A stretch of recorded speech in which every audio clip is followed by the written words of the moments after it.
Hello everyone, আজ দুপুরবেলা থেকে ব্লগটা শুরু করছি। এখন বাজে হচ্ছে তোমার 12টা। আসলে ভিডিও পোস্ট করতে করতে আজকে 12টা বেজে গেছে, কারণ অনেকটা বড় ভিডিও ছিল, 29 মিনিটের ভিডিও। তো ওটা আপলোড করে পোস্ট করতে করতে ব্যাস হয়ে গেছে সময়। যাই হোক, এখন যাচ্ছি হচ্ছে বাজারে, এই যে এই সামনে কাকুর বাড়িতে। কাকুর ওখান থেকে সবজি আনবো, ডিম আনবো, দেখি আর কি আনা যায়। মা বললো নিয়ে আয়, ওই জন্য যাই এখন। ওই যে ওই বাড়িটাই যাবো, বাজারগুলো এই কটা, আর এখন বাড়ির দিকে যাচ্ছি। এই যে আজকে রান্নার দায়িত্ব আমার আর মার, গুছিয়ে দিচ্ছি। সেদিন সেই শাক তুললাম ছোট্ট ছোট্ট, এই যে শান্তির শাক। কালকে তোর বৌদি তুলেছে। হ্যাঁ, আর কালকে আবার বৌদি কচুর শাক, শান্তির শাক, তাই কি বলে, নোটের শাক না কি বলে ওগুলোকে? হ্যাঁ, পোড়া নোটে। তাই এখন কেটে দিচ্ছি, শাক হবে। শাক আর কি এই জন্য এই পাঁচমিশালি তরকারি বসিয়ে দিয়েছি, সুন্দর করে নিরামিষ তরকারি, দাম আছে দেখতে। এদিকে আদা দিচ্ছি আর একটু ওখানে জিরে। এই যে এখানে শাকটা করলাম, মা কিছুটা করলো, আমি কিছুটা করলাম, হয়ে গেছে। এর মধ্যে কচুর শাক দেওয়া তো, কচুর পাতা, ওই জন্য এরকম লাগছে। জানি বাবা করা ধরবে কি। আর এখানে আছে এটা তেলাপিয়া মাছ। এবার আর কি স্নান করব, নিচে সব কাজবাজ করে আসলাম আমি আর মা মিলে। তা উপরের ঘরটা ঝাড়ু লাগাতে হবে, সিঁড়িটা ঝাড়ু লাগাতে হবে, তারপরে তাই মা বললো স্নান কর। তো এই জামা কাপড়গুলো পরা এই কদিনের, তো ওই জন্য নিয়ে আসলাম। কাঁচা হবে, এখন কাচবো না, আগামীকালকে। এই যে এখন ভাত খেতে বসলাম, শাক আর আছে হচ্ছে ভাত, এখানে আছে সব সবজি দিয়ে একটা তরকারি, এখানে আমের টক আর তেলাপিয়া মাছ চচ্চড়ি, পেঁয়াজ দিয়ে রসা রসা কষা। এই যে এখানে বসে বসে এখন শেক করে দিচ্ছি, ছেঁক দিয়ে দিচ্ছি, ছেঁক। আসলে মার ওই বললাম না বেকায়দায় শুয়ে ঘাড়ে ব্যথা হয়েছে, তার মধ্যে আবার ওই কটা দিন ধরে মানে বিভৎস কাচাকুচি করেছে। ধরো আমাদের বাড়ির সব কিছু কাঁচা, চারজনার ঘরের জিনিস, পড়া জিনিসগুলো, বিছানার চাদর থেকে শুরু করে, তারপরে ওই বাসন্তী পুজোর সময় যাদেরকে শুতে সব ওই শোয়ার জন্য জিনিসগুলো দিয়েছিল, কম্বল, কাঁথা, কম্বল, যা যা আর কি ছিল, মশি টশির থেকে সব শুরু করে সব কেটেছি। কেটে এখন এই যে ঘাড়, এমনিতে থাইরয়েড, স্পন্ডলাইসিস সব আছে, ঘাড়ে ব্যথা, এখন ঘাড় ঘোরাতে পারছে না, এ করতে পারছে না, সে করতে পারছে না, তাই কদিন ধরে আবার শেক দিচ্ছি। এই যে আমাদের তেঁতুলগুলো আজকে রোদে দেওয়া হয়েছিল, টানা রোদে, রোদ পেয়ে গেছে। এখন তেঁতুলের থেকে বীজ ছাড়িয়ে ছাড়িয়ে রাখা হচ্ছে, এরকমভাবে রাখলে অসুবিধা আছে, তো ওই জন্য। কত তেঁতুল এখন, আমি বৌদিকে দেখিয়ে দিচ্ছি যে এরকম এরকমভাবে করতে হয়। ও বলছে যে আমি করবো, তাই আমি বললাম ঠিক আছে, এরকম এরকম করে করো। এই বেরিয়ে গেল পুরো গোটা। এটা আদমনপুর থেকে আসছে সব, ওখানে কীর্তন শুরু হয়েছে আগামীকাল থেকে। তো এই যে গঙ্গাবাড়ি এখন আসছে, কি সুন্দর বাজনা বাজিয়ে। তাহলে দাঁড়াই একটু দেখি রাস্তা দিয়ে, তো সবাই দাঁড়িয়েছে এখানে, বাহ, দেখার জন্য। আমরা এখানে দাঁড়াই একটু দেখি, সব কীর্তনে যাবে, কি সুন্দর। মাছ না এই যাচ্ছে সবাই কীর্তনে।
নিয়ে এসছে বক্স পিছনে, এখানে বাজছে বক্স,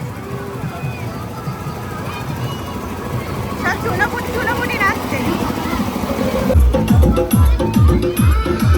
আমি এই জাস্ট আর কি আমার ক্লাস শেষ করলাম। আজকে ইভিনিংয়ের ক্লাসটা আমি জয়েন করেছিলাম, সকালের ক্লাসটা আমি ধরতে পারিনি, আমার হাত পা পুরো কাঁপছে। আধা ঘন্টার আমাদের যোগা ক্লাস হয়, বাট এতটা মানে কষ্টকর বলার মতন না, আধ ঘন্টাই মানে বিশাল ব্যাপার। তো যাই হোক, এই এখন আর কি ক্লাস শেষ করে বসলাম, ঘেমে দেখো না পুরো একদম ভিজে চপচপ করছে আমার গা হাত পা। গ্রিন টি খাচ্ছিলাম, 6:30টার ক্লাসটা জয়েন করলাম আমি। আজকে লেগ ডে ছিল, হয়ে গেছে পায়ের কাজ একদম তামাম। এই যে এখন এখানে মালা গাঁথতে বসেছি, আর এইটা এসে ঝামেলা করছে। তখন কি বলছিস বল এবার। কি হয়েছিল? না সেটা না, সেটা বড় কথা নাই। তোর বৌদি কি বলে? আমার বৌদি তোর কিছু হলে 100 গুণ বাড়ি বাড়ি বলে। আগের দিন নীলের দিন একটা নতুন নাইটি পরেছে, দেখ যতক্ষণ টিনাকে কি সুন্দর লাগছে নাইটিটা পরে, কি সুন্দর লাগছে, আর পৃথিবীর কাউকে ভালো লাগে না, শুধু নিজের মেয়েকে কোনো অপসরা মনে হয়। তারপরে আগের দিন পয়লা বৈশাখের দিন সকালবেলা উঠেছে, তাই টিনা সকালবেলা উঠেছে, আমরা ভাবতেই পারিনি টিনা একেবারে উঠেছে, পৃথিবী উল্টে গেছে, মহাভারত যুদ্ধ হয়ে গেছে। 10 গুণ বাড়ি বাড়ি কিরাম হিংসুটা তাহলে ভাবো। ওরে বাবা রে, আর কারো বেলা কিছু বলে না। তাই যে এখানে বসে বসে এখন আটা মাখাচ্ছি, আর এদিকে হচ্ছে মালা। সব গেল বক বক করে, এখন গেল বাড়ি, এখন ফাঁকা। হ্যাঁ হ্যাঁ, বললো রুটি করে আসছি, আসুক। বাবারে বাবা, এই সব কি শুরু করেছে, সব প্ল্যান হচ্ছে। এরা ভোট দিতে যাবে না মায়াপুর ঘুরতে যাবে, এই একটা দল বেঁধেছে এই একজনকে ভোট দিতে পাঠানোর জন্য। আমরা সবাই যাচ্ছি।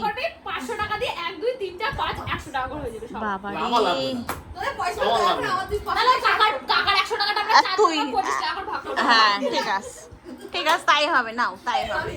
এই যে এখন আমরা খাওয়া দাওয়া করতে বসলাম। এখন আলু মাখা, আলু তো আমার লাগবে না, শুধু না ওটা ধোয়া নেই তো, ওই নিচেরটাই কিছু করা হয়নি, নিচেরটা একটু মুছে নাও তাহলেই হবে। এই যে এখন আমরা খাওয়া দাওয়া করতে বসলাম।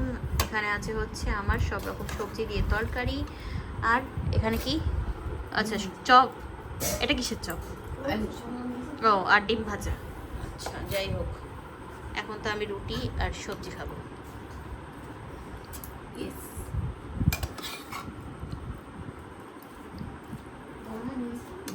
এই যে একজন যাচ্ছে এখন ফুলের ভাড়ায়, রানাঘাট যাচ্ছে, আসবে সেই সকালে।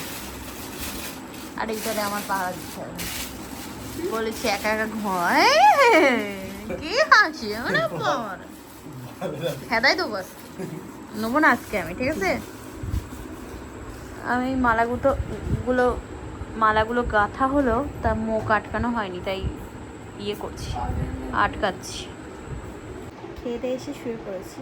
উপরে গেছিলাম, গিয়ে মার আর কি ঘাড়ে কাঁধে হাতে তেল ডলে দিয়ে আসলাম, মাসাজ করে দিয়ে আসলাম, দিয়ে এসে এখানে শুয়ে শুয়ে ভিডিও দেখছিলাম। এবার আর কি ঘুম আসছে, তারপর মনে পড়লো যে আরে আমি তো ভিডিওটা শেষই করিনি। আজকে ভিডিওটা সেরকম বড় হয়নি, তবে যেটুকু সারাদিনে পেরেছি আমি ব্লগ শেয়ার করেছি। তো আজকে আমি আর বৌদি এই যে আমরা দুজনা এই ঘরে, কারণ দাদা ভাই ভাড়াই গেছে, ও আস্তে আস্তে আগামীকাল 8টা 8:30 বেজে যাবে।